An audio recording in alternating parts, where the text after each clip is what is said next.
hashtag I am Kratom. As you might know already, you've heard the good news that the ban has been withdrawn by the DEA, and they have opened a public comment period. Before you make any public comments, you probably should go check with the American Kratom Association website, or if you belong to their group page. They've set out some guidelines of things that, are appropriate to comment and not appropriate to comment. We have to make certain that when we are talking with the DEA and the FDA that we don't word ourselves in a way that can be misconstrued, because they're going to be looking for any reason to classify this as a drug. So if any medical claims are made, it's going to be more of a reason for them to classify it as a drug instead of an herbal supplement. Now, I know it sounds silly about how you word things, but it is very important. So I really hope that before you say anything, you will double check to find out what kind of things are appropriate to say and what kinds of things aren't. You might want to say, along with a good diet, and exercise, Kratom helps me feel better. We'd want to avoid saying things like, well, I used to use Vicodin for my arm pain, but now I use Kratom. Because we don't want it to be thought of as a substitution for painkillers or some other type of medication, because then again it will, support the theory that this should be a drug and not an herbal supplement.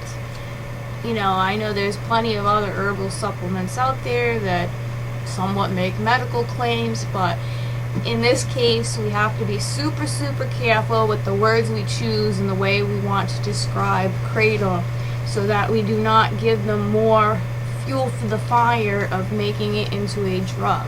Also, I want you to remain vigilant, because just because they have delayed this or withdrawn it now does not mean in 60 days they cannot just pick this right back up and give us another 30 days notice that it's going to be banned. So let's not put our feet up.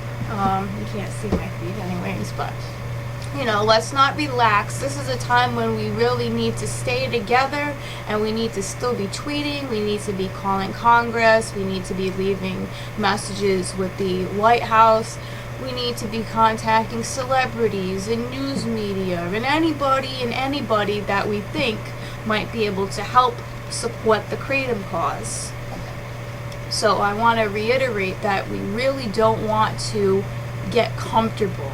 That is what the DEA is probably hoping that we are going to do. They're going to hope that we are celebrating our win and don't realize that there is a war up ahead. That would be a mistake. We really need to stay vigilant. We need to stay on top of this. We need to still be having rallies and activities and Twitter days and anything that you can possibly think of.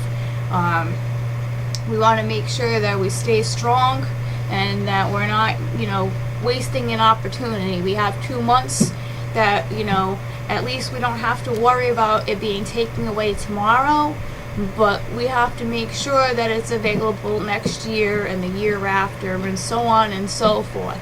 2 months is nice, but we cannot get complacent. So again, don't forget, we have won the battle, but we have not won the war yet. And make sure before you make any public comments that you check out the American Kratom Association website for guidelines as to how to comment.